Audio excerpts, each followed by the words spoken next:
Shalom, a paz de Cristo, irmãos. Hoje eu estou aqui no alto de Siló, exatamente. E esse local, ele é um local muito histórico. Você vai ver que está ventando bastante. Eu quero ver se eu consigo mostrar algumas coisas aqui de Siló e também compartilhar uma palavra com vocês. Detalhe, esse local em particular, onde eu estou, você vai ver que aqui, ó, tem uma muralha, ó, deste lado, ó. Está vendo? Aqui nós vamos ter uma entrada, exatamente onde a gente está vendo. E do outro lado, a gente vai ter aqui outra muralha. Estas muralhas são as muralhas de onde esteve montado por 369 anos o tabernáculo de Moisés aqui em Siló. E muito provavelmente você vai ver aqui, ó, uma outra muralha, ó. Essa muralha era a porta da frente da entrada, e aqui você vai ver uma entrada que dava para dentro. Provavelmente este tenha sido o local aonde Ana estava orando enquanto ela pedia por um filho, e aonde o sacerdote abençoa ela e ela vai gerar a Samuel. Gente, olha que legal a apresentação do tabernáculo, ou tabernáculo de Moisés, quando ele vem aqui para Shiló, né, onde vai passar cerca de 369 anos depois dele se estabelecer aqui em Shiló. Los oscuros días de la esclavitud han terminado. Hemos dejado Egipto.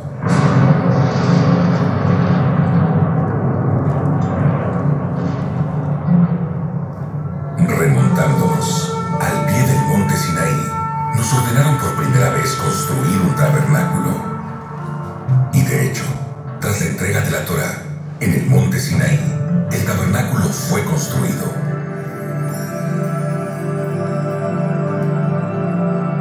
El tabernáculo es un templo portátil, temporal, pero durante 39 años nos acompañó en nuestro deambular por el desierto, desarmado y vuelto a armar una y otra vez.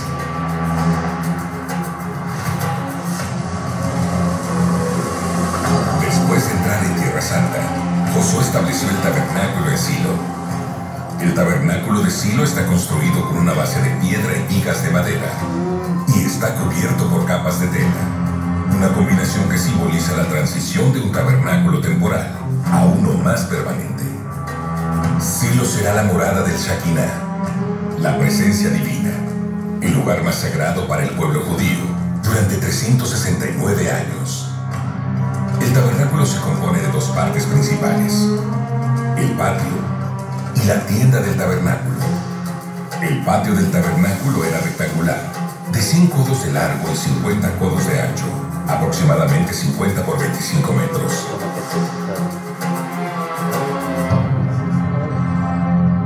En el corazón del patio se alzaba el altar, hecho de madera cubierta con cobre.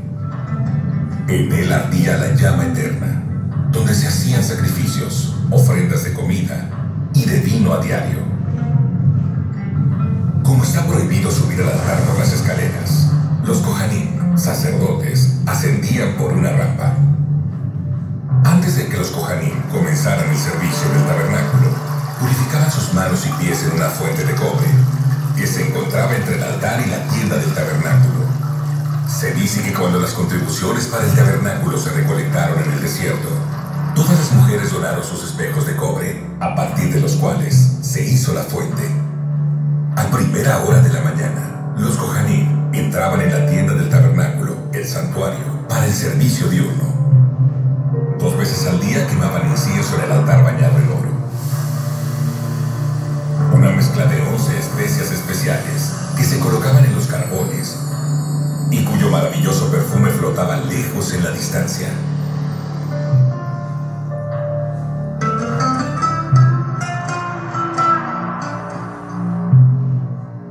Una vez a la semana, 12 panes especiales se colocaban en la mesa de oro que se encontraba en el extremo norte del santuario. El método secreto para preparar el pan de la proposición se transmitió de padre a hijo. Cada anochecer se encendían las velas de los 7 brazos de la menorá, que se alzaban en el sur frente de la mesa. La menorá estaba hecha de una sola pieza de oro macizo y ornamentada con copas,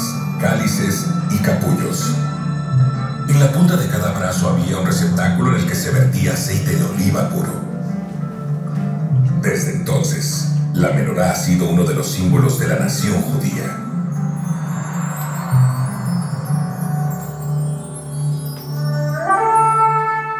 Solo una vez al año, en Yom Kippur, el Kohen Gadol, el sumo sacerdote, entraba al Sancta Sanctorum. Ahí se alzaba el arca de la alianza, sobre la cual estaba la cubierta y los dos querubines. Los querubines tenían la forma de dos ángeles enfrentados con las alas extendidas sobre el arca. Dentro del arca estaban las tablas de la alianza, las primeras tablas que Moisés rompió, y las segundas, las tablas intactas. Las tablas y las tablas rotas se encuentran dentro del arca. Este es el lugar donde se oye la voz de Dios. Y hablaré contigo desde encima del propiciatorio, de en medio de los dos querubines que estarán sobre el arca del testimonio. El tabernáculo es un lugar de reunión, donde el hombre se encuentra a sí mismo, donde el hombre se encuentra con sus hermanos y su gente, donde el hombre se encuentra con su creador. Hay mucho más que lo que se ve a simple vista. Las pistas y los secretos ocultos en cada parte del tabernáculo y sus vasos son muchos y excelsos. Durante 369 años, el tabernáculo recibió exilio hasta que la ciudad fue destruida por los filisteos. Luego deambuló hasta que Salomón construyó el templo en Jerusalén. Pero hasta el día de hoy, se dice que si uno se para donde estaba el tabernáculo y respira profundo, puede oler, aunque solo sea por un momento, el aroma del incienso que aún emana de las paredes.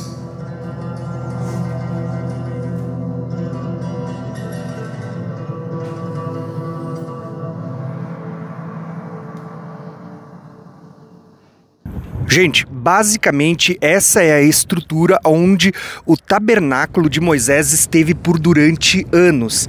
Aqui atrás vocês podem ver principalmente ali onde eles montaram essa estrutura, e aqui eu estou em cima basicamente da muralha aonde cercava o tabernáculo de Moisés, né? E eu quero caminhar um pouquinho por aqui enquanto eu vou conversando com vocês, tá? Quando a gente olha para o período do tabernáculo de Moisés, quando eles saem do Egito, vocês vão perceber que a história é: eles são conduzidos até o Monte Sinai, Deus entra em alianças, Deus vai dar um tabernáculo aonde Deus desejava habitar no meio do povo, tá? Então a gente vai ver todo esse local aqui onde a gente está peregrinando, e você vai perceber que o povo, quando ele, depois de 40 anos, entra na Terra Prometida, eles vão passar 14 anos em Gilgal, e depois eles vêm para Shiló, ou Siló, e aqui eles vão se estabelecer por cerca de 369 anos. Então todo esse local ali atrás, onde você vê, era aonde o tabernáculo de Moisés esteve durante todo esse período de tempo. O que é interessante, irmãos, a gente falar no meio dessa conversa, e como o meu canal ele tem um conteúdo mais escatológico, mais profético, a gente analisa as profecias, eu quero falar um pouquinho disto enquanto a gente caminha por esse percurso em Siló.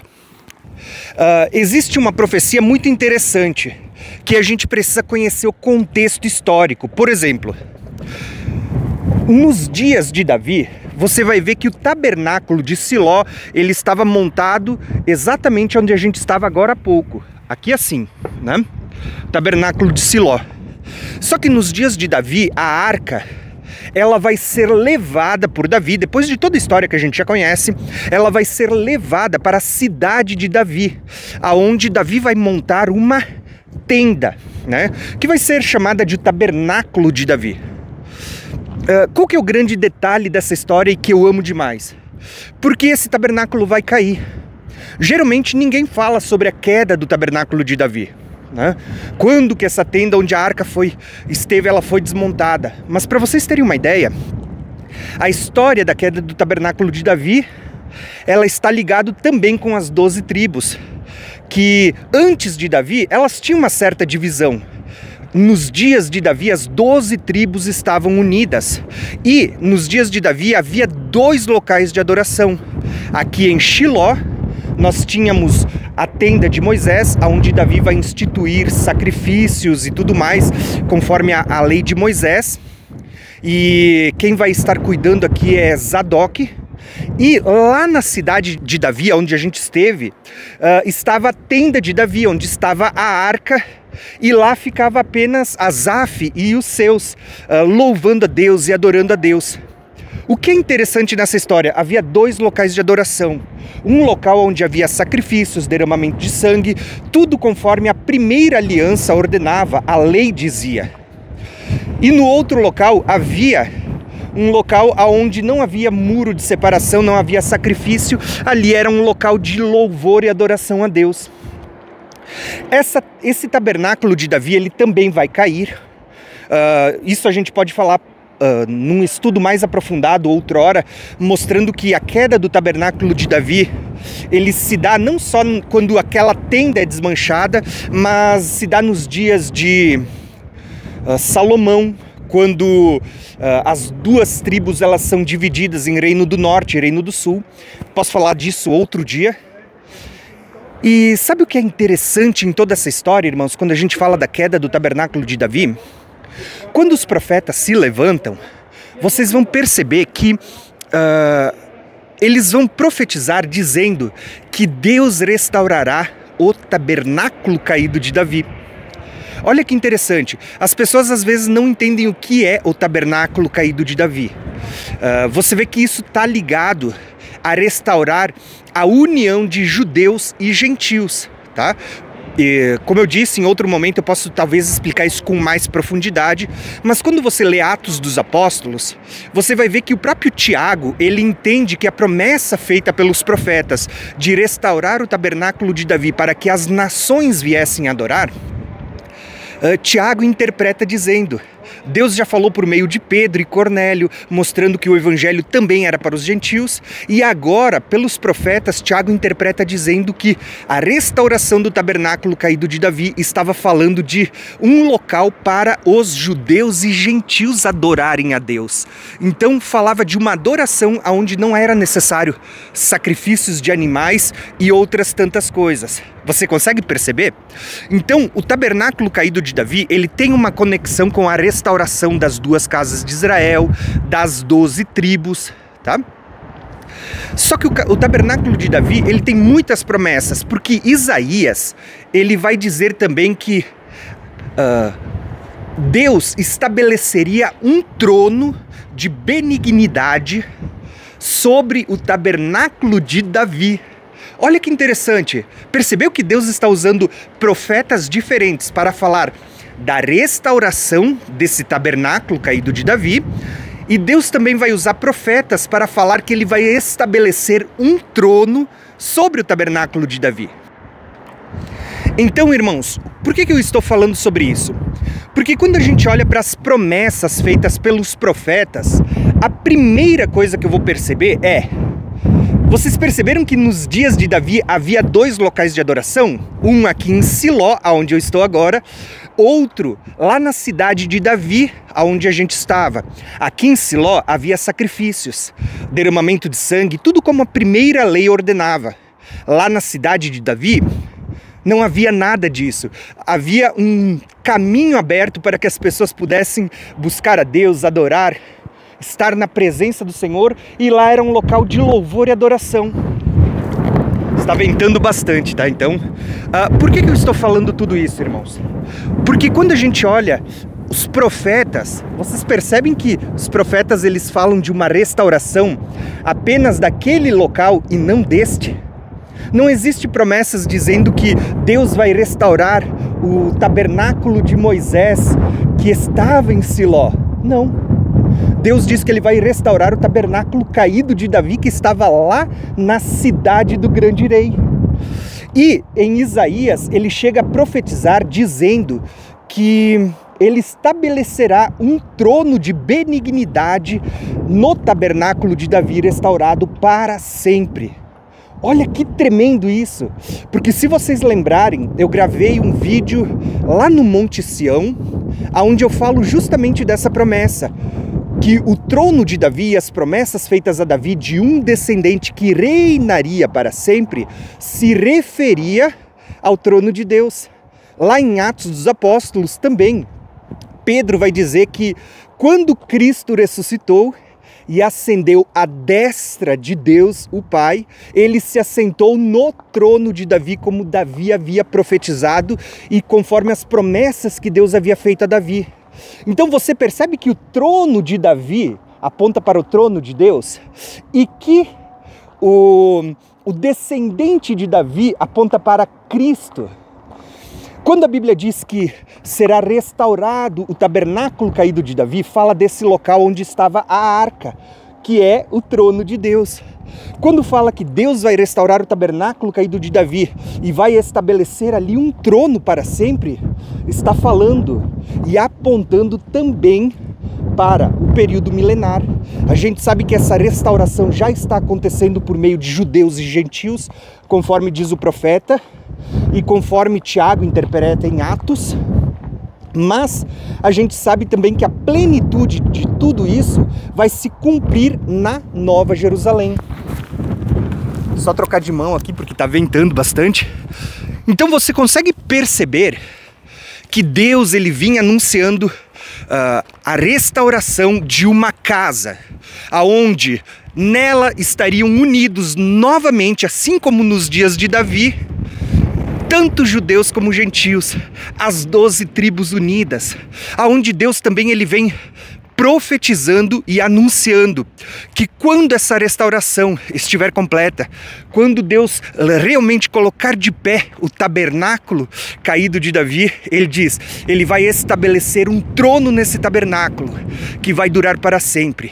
E isso é interessante porque mesmo que talvez você não goste ou pense diferente, mas você vai perceber que o tabernáculo caído de Davi, ele está conectado também ao assunto da Nova Jerusalém, aonde você vê ali as 12 tribos, você vê tanto judeus como gentios na Nova Jerusalém, e você vai ver ali, de fato, se cumprindo todas as promessas ligadas ao tabernáculo de Davi e ao trono que estaria no tabernáculo de Davi, porque na Nova Jerusalém é dito que ali tem as 12 tribos, ali tem os 12 apóstolos, ali você vai ter judeu e gentio convertido a Cristo, ali na Nova Jerusalém você vai ter o trono de Deus para sempre. Ou seja, você consegue perceber como Deus vinha anunciando?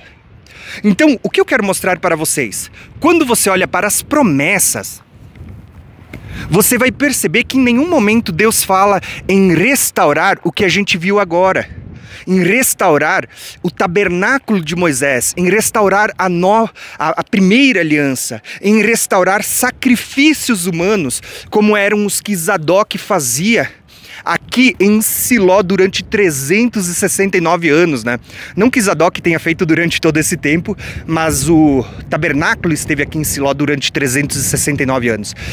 Mas o que eu quero dizer é que você não vai ver profeta falando sobre a restauração de um tabernáculo de Moisés. Você não vai ver profeta falando sobre a restauração de sacrifícios, porque não é isso que agrada a Deus. Você vai perceber que se fosse isso, Deus pediria, mas em todo momento eles estão dizendo que o que agrada a Deus e o que Deus estava esperando do homem era justamente o que ele vai encontrar em Davi e no povo quando a arca estava naquela tenda na cidade de Sião. Por isso que os profetas vão anunciar a restauração da tenda de Davi e não da tenda de Moisés. Tá entendendo a revelação, irmãos? Quando a gente olha para o milênio, que é a conclusão, é o ápice de tudo aquilo que a gente está falando, da restauração de todas as coisas, você vai perceber que no milênio nós vamos ter a Nova Jerusalém, a cidade de Deus, aonde estará o trono de Davi e aonde também estará sentado o descendente de Davi, que é Cristo. Tá? Então eu queria terminar essa nossa jornada, essa nossa caminhada aqui por esse sítio arqueológico falando exatamente dessa mensagem. Existe 2 locais nos dias de Davi. Aqui em Siló, o tabernáculo de Moisés, com sacrifícios, com rituais, onde Zadok sacerdotava conforme a lei vigente naqueles dias. E lá na cidade de Davi, existe o tabernáculo de Davi. A queda do tabernáculo de Davi é algo que a gente precisa de tempo para poder explicar, porque isso vai se concluir nos dias de Salomão, fala da divisão das 2 casas de Israel, das 12 tribos. Depois existe a promessa de restauração do tabernáculo caído de Davi, que está ligado à união das 12 tribos novamente e à inclusão dos gentios. Tanto que os próprios apóstolos entendem isso e Tiago cita a restauração do tabernáculo caído de Davi.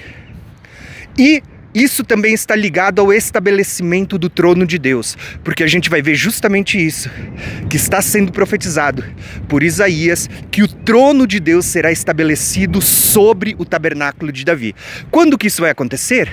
Na Nova Jerusalém, onde o trono do Senhor vai estar aqui no milênio, onde a gente vê que Cristo vai reinar sobre a terra, assentado no trono de Davi, que está na Nova Jerusalém, e que é simbolizado pela Arca da Aliança, que Davi introduziu em uma tenda quando ele leva para a cidade de Davi.